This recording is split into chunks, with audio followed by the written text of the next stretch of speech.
Oh, this wind is stronger than I thought. So today we finally have some clear skies, and we've actually got a few days of it, even a week actually, so I'm making the most of it. I'm actually going to North Wales next week, so I'm not out doing any hikes this week.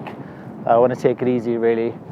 So I'm in an area in Bannau Brycheiniog that I know pretty well, and it's a dark sky location as well, so we should be able to see the Milky Way pretty easily from here, unless we get some light pollution. So my plan is, I'm out here, it's about an hour till sunset, and my plan is to get some blue hour shots. So I got to find some compositions in that hour, so I'm going to hunt around this location now. My car is literally right next to me, so it's not too far to hike. I can already see some compositions around me, to be honest with you. So my plan is to get that shot within the blue hour, and then I probably will go home and then come back, because the Milky Way core comes out about 3 o'clock in the morning.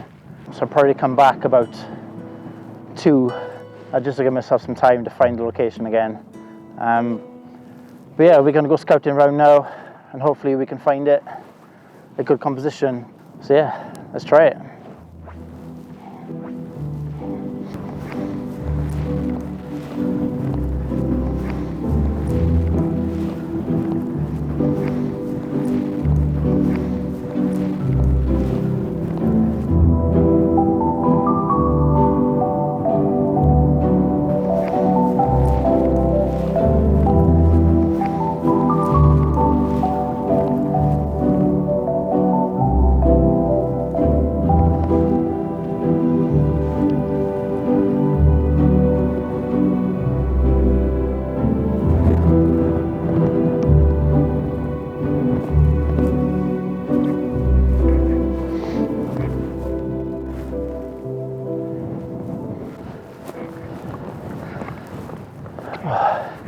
It's all about finding the right composition, the right hay barrel. I feel like the hay barrels really explain this area, and they tell a story of this area quite a bit actually. So I'm basically using my app Photopills to figure out where the Milky Way is, and I'll see if I can show an overlay of that now. But it's more or less in the southeast, because it's still spring, so the Milky Way core is more towards the southeast, which is actually straight towards Penavon and Corndee. So I'm trying to find a composition that gets that involved as well. So it's just about finding the right hay barrel, I think, or a tree maybe. The problem with the tree is they tend not to stitch together very well when you stitch the foreground with the sky exposure. But yeah, you got to find the right hay barrel, I think. So I think there's a few over there I'll try and find.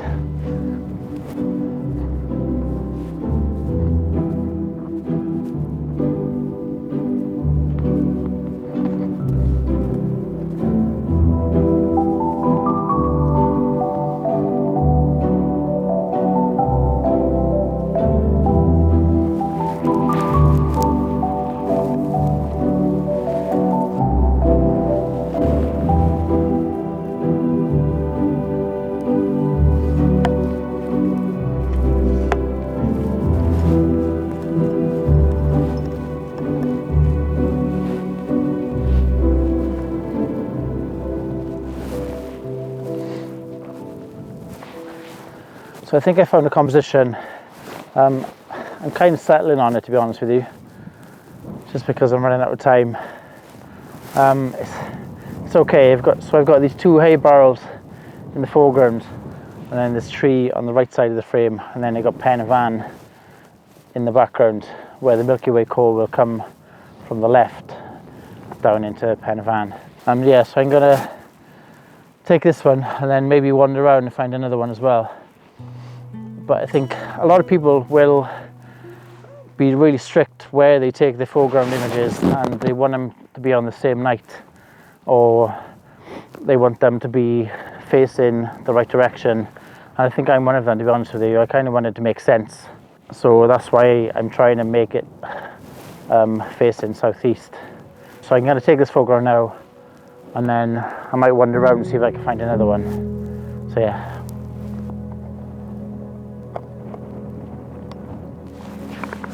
So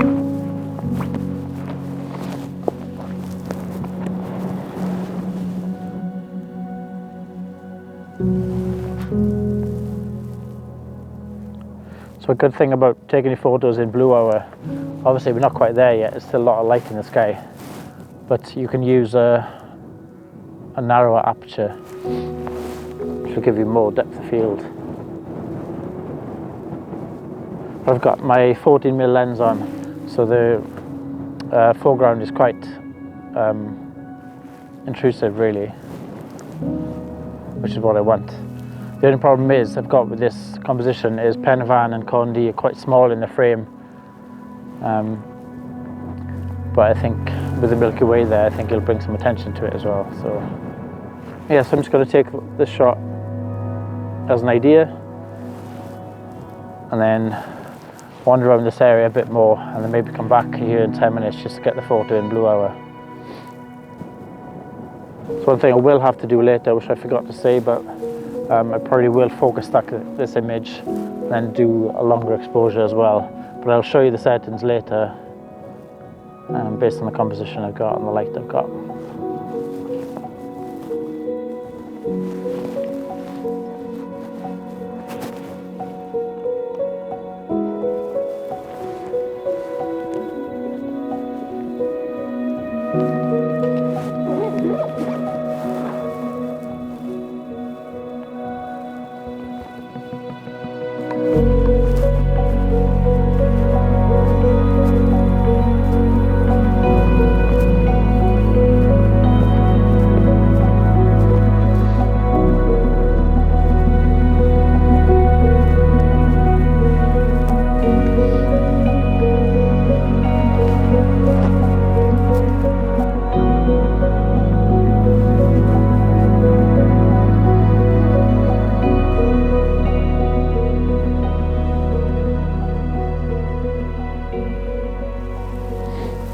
This lens is incredible, even at what f-stop I'm at,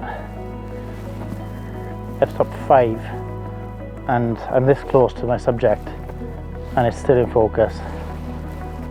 Obviously it's a wide lens, so it's going to be a bit more sharp in the foreground, but it just blows you away sometimes. This lens is so sharp.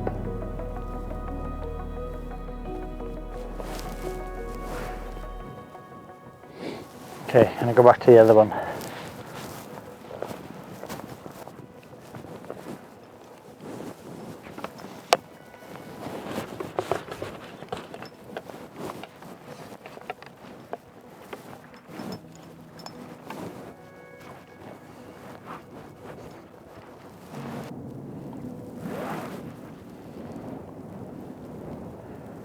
This lens is so mental. It's so sharp. In just a single exposure. So I've come back to the first composition and I'm trying to get these hay barrels quite close to the camera to make them the main subject, but I've also got Brecon and Condy in the background, and then the Milky Way should come in on the left later on in the morning. So I'm going to do a focus stack just in case. And the Sony cameras have a function where you can brighten the exposure, but it doesn't affect the image as long as you're in manual focus. I'll try and find out what that function's called, but it just helps you fine-tune the compositions in the dark. And it's so useful, but just remember to turn it back off, otherwise you'll be exposing on the LCD screen for that exposure, for that light, sorry. So currently my settings are ISO 400, 25 seconds, but because there's only hay barrels, they're not really moving in the wind. And I'm at f5, so I focus stack in the back and the foreground as well. But even just saying focus in the background, the foreground is pretty much sharp, acceptably sharp anyway.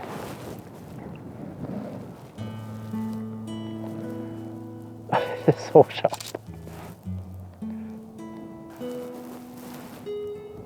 Okay, so I think that's this.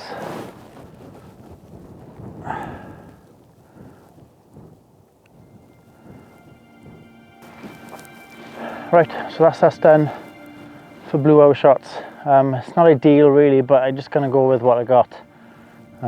It's my first time out this year, and I don't want to be out all night because I'm pretty tired already. So yeah, we're gonna head back to the car now, and it's only 20 to 9, I think it's 20 to 9. Yeah, it's 10 to 9, so we're gonna head back home for a couple of hours, see the missus, and have some grub because I'm starving yet again. And we will head back here for the Milky Way shot, and we will see you there. Cheers, guys.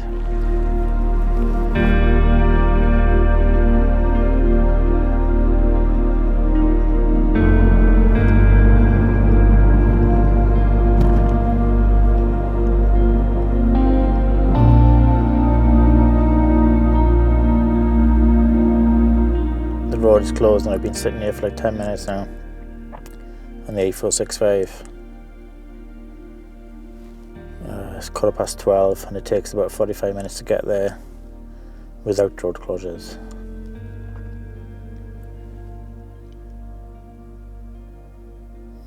So I'm hoping it moves fast.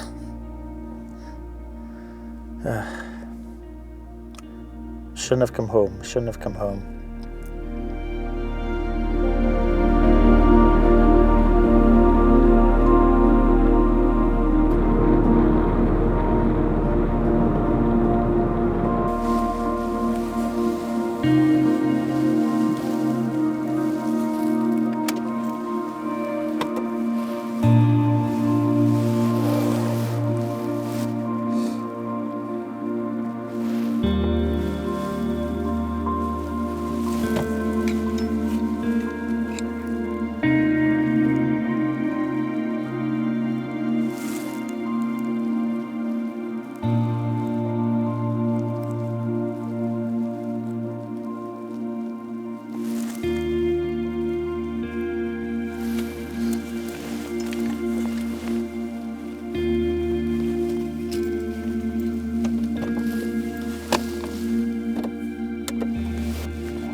So I'm back out at Brecon Beacons and it's about half hour until 3 o'clock, so I'm just setting up my gear now. So I'm actually shooting with the Nomad Tracker today. It's my first time using it, so that's why I'm just taking it for a test run today really. For the last year I've been using the Skywatcher Star Adventurer Pro 2i, I think. And that's a great star tracker, but for myself, it's a bit heavy and lumbersome to travel around with, especially for a landscape photographer, just because I'm hiking a lot and it's a bit too heavy for my bag really. So this is just only a small little tracker, and then I've got the two, the V plate and the Z plate from Alan Wallace as a base, and then on top of the tracker, and then I've got my camera on top of the ball head as well. So I'm going to be shooting with the 14mm first, and just a simple composition, but I've just got to keep in mind of my composition I had earlier and where I want the Milky Way to be. So I want it to be on the left side of the frame. And something I'm battling at the moment is, you probably saw it on the B-roll earlier, there's two lights in the distance by Pen y Fan, and they are somewhat ruining my frame to where I want the Milky Way to be. So I've tried to sort of come behind some trees or block the light with some trees a bit, but there's still gonna be some glow. But it is what it is, I guess. Yeah, so we're gonna do the 40mm first, I think, and then we'll do, I've got a 35mm which I'm recording on now. I'll probably swap lenses halfway through. I definitely need some more lenses. I'm looking at the 24mm 1.4 because I know, like, Alan recommended that lens highly, and there's lots of other people who use that lens as well. So yeah, I'm going to knock this light off now because it's a bit bright, and I'm going to test out this tracker because I've never used it before, so we'll see how it goes.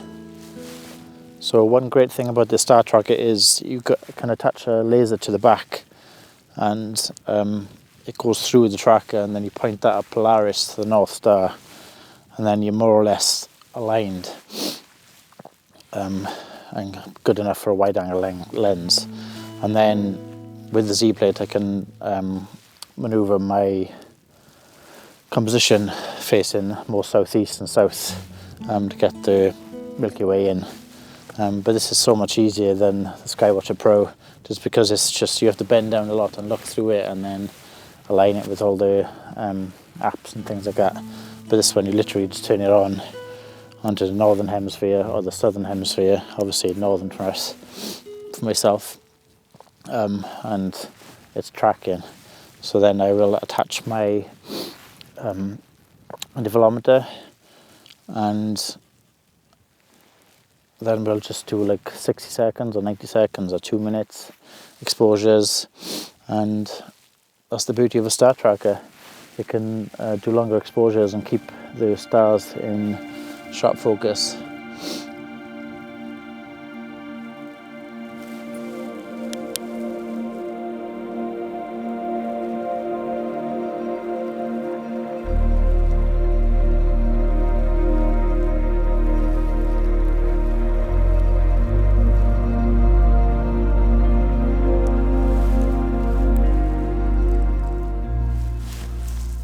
So I've still got about 20 minutes until the core rises, but I think this light in the distance is going to be a problem. I'm just doing a test shot now at 4 seconds and a high ISO, like extremely high. So I'm at 12,800 ISO and at 1.8, just to do a test exposure. And that light is terrible. It's really glow in the sky, but I can see a part of the Milky Way now, the Cygnus region. I can also see a tiny bit of the Great Rift as well, which is the darker patches just after the core.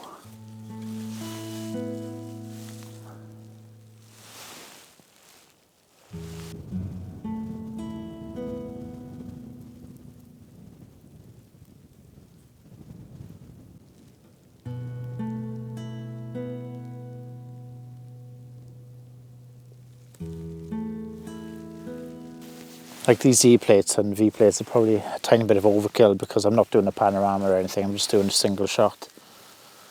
Well, probably stack a couple of single shots. But I just wanted to test it out really. My focus seems to be great, but that light pollution is awful. So I'm not really sure about these shots, but we'll try it anyway. So there's trees in the way slightly. Damn. But it's still slightly early, so yeah, so I think I might have to readjust my location just over to there slightly, and then I'll probably have to realign just to get this tree out of it. I always forget how wide 14mm is, so I'll have to do that now quickly. Okay, so I've actually swapped lenses, so I've got the 35mm 1.8 on my camera now, and then the 14mm on the video camera on you. I just want to get some more detail in the Milky Way really. I could just about see the core now, but I can't see it with the naked eye at all. There's just too much air glow and, well, probably light pollution actually, from those lights behind Penvan. So I'm not really getting great detail, but I can see the band going over to the north side.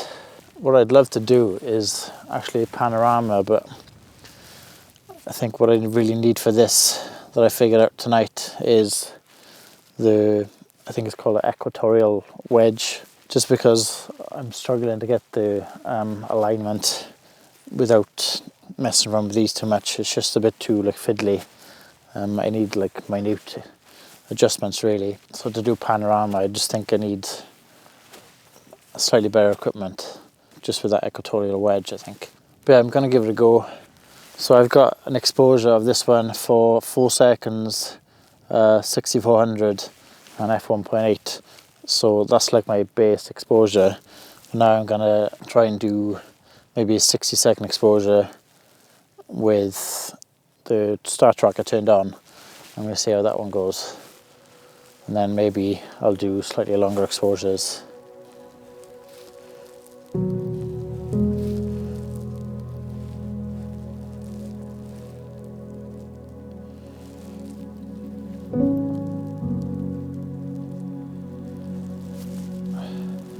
So I'm going to try my camera at 640 ISO. Sorry, I'm not sure if you can see me. So I've worked out the settings for my exposure with the tracker turned on, just with photo pills, and I want to get a exposure of 640 ISO. So I'm going into bulb mode, and then I've got my intervalometer on, my shutter release cable, sorry. So I get a delay of 5 seconds in between, and then my exposure will be 1 minute and 41 seconds at f2.8, just to get a bit more sharpness in the stars and less coma. So we're going to try that one now.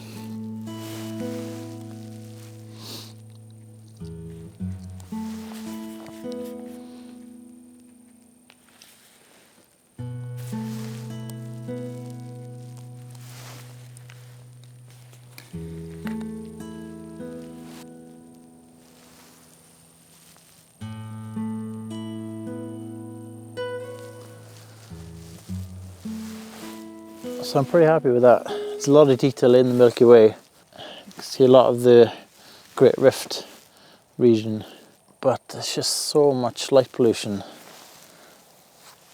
on that horizon line. The sharpness, the stars are pin sharp, even at 1 minute 41 seconds. They are pin sharp, a 35mm. There's no coma around the edges in the stars. It is pin sharp everywhere. Incredible. So I'm going to do a couple more 35mm because I quite like the detail I'm getting with this lens. I might change composition slightly just to get more of the core on the right side rather than the Great Rift region. But the core was in that light pollution area, so I'm not quite sure how it's going to work out. But yeah, I think that's more or less it. So hopefully this one blends with that foreground I got earlier.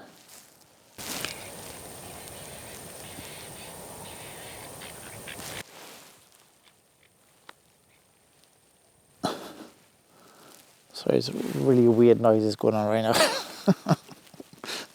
Sounds like a pig, but it's definitely not a pig.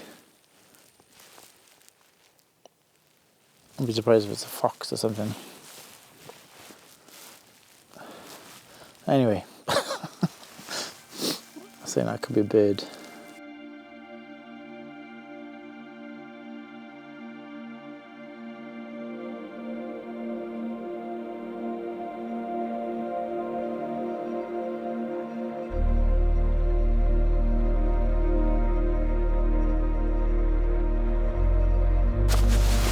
So I think I'm done for the morning now. The Milky Way core has probably gone down. below the horizon.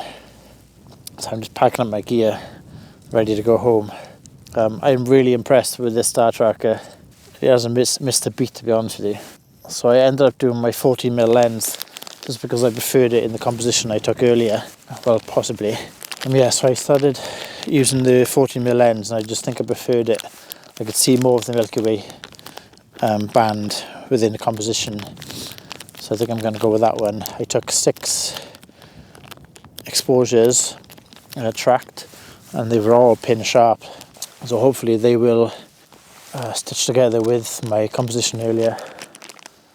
So I think one thing I would change about this setup is definitely that equatorial wedge, just to get more precise movements for my alignment with the North Star, with Polaris. But overall, I'm mega impressed with the star tracker, and it's so much easier than that big Star Adventure Pro. Not that is a bad one, it's a very, very good one, but this one's just a lot easier to carry around and easier to set up, in my opinion. The only thing I think that I dislike about this is that switch is quite difficult to move now and again for the northern hemisphere and the southern hemisphere. It's quite difficult to move, but apart from that, it's been a great tracker.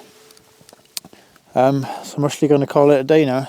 So I think hopefully they stack together in my image, and hopefully you'll see it at the end of this video. But I'm probably going to be in North Wales in the next video, so keep a lookout for those ones. I might make a couple of videos up there. I'm up there for a couple of days, so we'll see how that goes. So thanks for joining me, and I hope you enjoyed.